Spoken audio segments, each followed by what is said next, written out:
Bonjour. Bienvenue sur cette chaîne. J'ai le plaisir de vous présenter le résumé de la leçon 12 de l'école du sabbat pour le 4e trimestre de l'année 2024. Avant d'aborder cette leçon, n'oubliez pas de vous abonner et de cliquer sur l'icône du pouce levé pour soutenir notre mission de diffusion de l'enseignement de la Bible dans le monde. Jésus revient bientôt. Le titre de cette leçon, l'heure de gloire, la croix et la résurrection. Prions. Père céleste, merci pour ton amour et le don de ton Fils. Jésus, merci de nous avoir révélé le Père et de nous avoir donné la vie éternelle. Esprit Saint, guide-nous dans toute la vérité et aide-nous à vivre en harmonie avec toi et les uns avec les autres. Au nom de Jésus, Amen. Notre texte clé se trouve dans Jean, chapitre 18, verset 37. Pilate lui dit, « Tu es donc roi. » Jésus répondit, « Tu dis que je suis roi. C'est pour cela que je suis né et que je suis venu dans le monde, pour rendre témoignage à la vérité. Tous ceux qui sont dans la vérité écoutent ma voix. » Chers auditeurs, la crucifixion et la résurrection de Jésus sont les moments clés de l'évangile de Jean. Alors que les 10 premiers chapitres couvrent environ 3 ans et demi du ministère de Jésus, les chapitres 11 à 20 se concentrent sur les événements de ces derniers jours. Chaque évangile met en lumière des aspects différents de la mort de Jésus. Matthieu met l'accent sur l'accomplissement des prophéties. Marc établit des parallèles entre le baptême de Jésus et sa crucifixion. Luc se concentre sur les thèmes de la guérison et du salut, illustrés par l'histoire du voleur repenti. En revanche, Jean présente la croix comme le moment de l'intronisation de Jésus, faisant référence à plusieurs reprises à « l'heure » de sa glorification. Cette représentation est profondément ironique, car la crucifixion était une forme de mort humiliante et honteuse selon la loi romaine. Cependant, Jean la présente comme le moment de la victoire ultime de Jésus et de son intronisation en tant que sauveur du monde. Ce paradoxe souligne la nature transformatrice du sacrifice du Christ. L'heure de gloire, la croix et la résurrection. Bien-aimés, nous abordons aujourd'hui l'événement le plus important de l'histoire du salut, la croix et la résurrection de Jésus-Christ. Abordons cette vérité avec respect, car elle est porteuse d'un pouvoir de transformation et d'un espoir éternel. Les Écritures racontent l'histoire du procès de Jésus, de sa crucifixion et de sa victoire ultime sur la mort, qui culmine avec sa glorieuse résurrection. Chaque auteur de l'Évangile présente une perspective unique, mais ensemble, ils brossent un tableau complet de l'amour de Dieu et du coût de la rédemption. Jésus, la vérité et le roi. Pilate s'est tenu devant la vérité incarnée et a demandé « Qu'est-ce que la vérité ?» La question de Pilate persiste dans toutes les générations, mais il n'a pas vu la réponse qui se tenait devant lui, Jésus, le chemin, la vérité et la vie, Jean 14, verset 6. La grâce et la vérité sont venues par lui. Jean-Baptiste a témoigné de la vérité. Jésus a affirmé que son Père est vrai. Jésus a lui-même entendu la vérité de la part de son Père. Jésus est le chemin, la vérité et la vie. La parole de Dieu est vérité. Malgré sa question, Pilate a manqué l'occasion de connaître la vérité à cause de ses préjugés, de ses décisions antérieures et des pressions qui s'exerçaient sur lui. Jésus a déclaré que son royaume n'était pas de ce monde, mais il a témoigné de la vérité dans Jean 18, verset 37. Sa vie, sa mort et sa résurrection témoignent de la vérité ultime de l'amour de Dieu pour l'humanité. Marchons-nous à la lumière de cette vérité? Où sommes-nous, comme Pilate, distraits par les préoccupations du monde? La croix comme trône. Pilate n'a pas attendu la réponse de Jésus concernant la vérité. Au lieu de cela, il est sorti pour essayer de persuader le peuple. En dialoguant avec eux au lieu de laisser Jésus en liberté, Pilate s'est placé dans une position désavantageuse.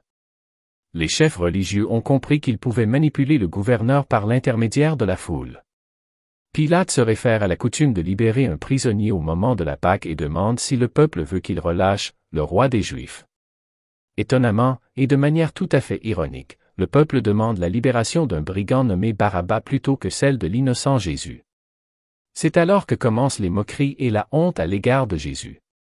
Les soldats romains lui tressent une couronne d'épines, le revêtent d'une robe pourpre et s'approchent sans cesse pour le saluer de manière moqueuse en tant que roi des Juifs.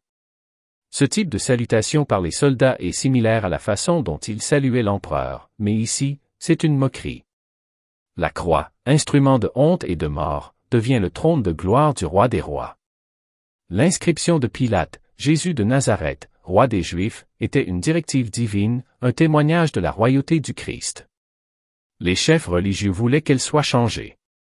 Pilate n'en a rien voulu et l'inscription est restée, témoin muet de la vérité sur Jésus et l'un des marqueurs du fait que Jésus trône sur la croix en tant que roi.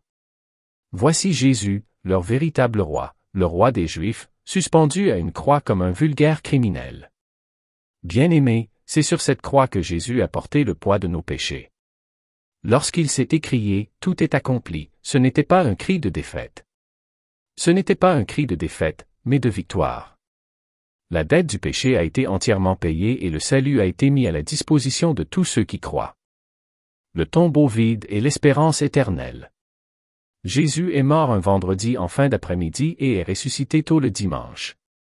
Comme le sabbat était proche lorsqu'il a été enseveli, l'enterrement a été fait à la hâte et de manière incomplète. Bien qu'ils aient aimé Jésus, ses disciples ont respecté le jour du sabbat et ne sont pas allés au tombeau.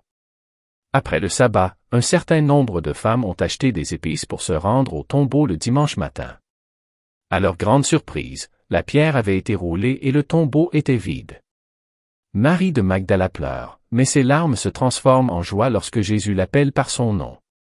C'est la force de la résurrection, Jésus nous rencontre personnellement et transforme notre désespoir en espoir. Paul écrit dans 1 Corinthiens 15, versets 17 à 20, que si le Christ n'est pas ressuscité, notre foi est vaine et nous sommes encore dans nos péchés. Mais Dieu soit loué, le Christ est ressuscité. Sa résurrection nous assure la victoire sur la mort et la promesse de la vie éternelle. Dans Jean 20, verset 8, après Pierre, lorsque Jean entra dans le tombeau, il vit les draps mortuaires étendus et le drap mortuaire plié séparément, ce qui l'amena à croire à la résurrection de Jésus. Cette croyance découle de l'explication improbable du pillage de tombes, pour 3 raisons.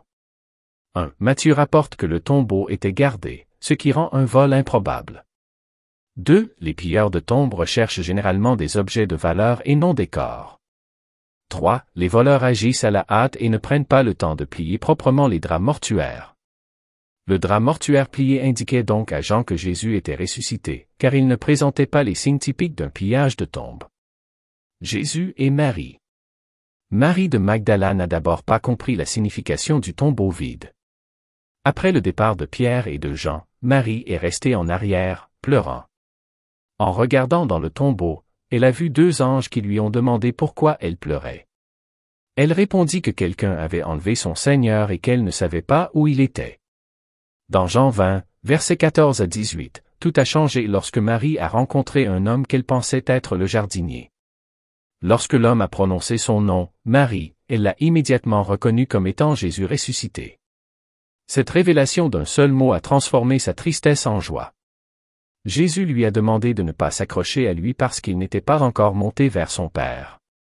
Il lui a plutôt confié la tâche de dire aux disciples qu'il montait vers son Père et Dieu. Marie a fidèlement rempli cette mission, partageant sa rencontre avec le Seigneur ressuscité et son message. Quelles sont les leçons pour aujourd'hui? Ne soyons pas comme les chefs religieux qui ont rejeté Jésus, préférant l'opportunisme politique à la vérité divine. Fixons plutôt nos yeux sur le Sauveur ressuscité et proclamons, comme Marie, « J'ai vu le Seigneur ». Jean 20 verset 18. Bien-aimés, que signifie la croix et la résurrection pour vous aujourd'hui? Elle signifie le pardon pour votre passé, la puissance pour votre présent et l'espoir pour votre avenir. Cela signifie que la mort a été vaincue et que la vie éternelle vous appartient en Christ. Chers auditeurs, vivons dans la lumière de la résurrection. Marchons dans la vérité de Jésus. Témoignons de son amour et de sa grâce. Réjouissons-nous de l'espérance de la vie éternelle. L'heure de gloire a été l'heure de la croix, et la puissance de cette heure est vivante aujourd'hui dans le Christ ressuscité. Amen.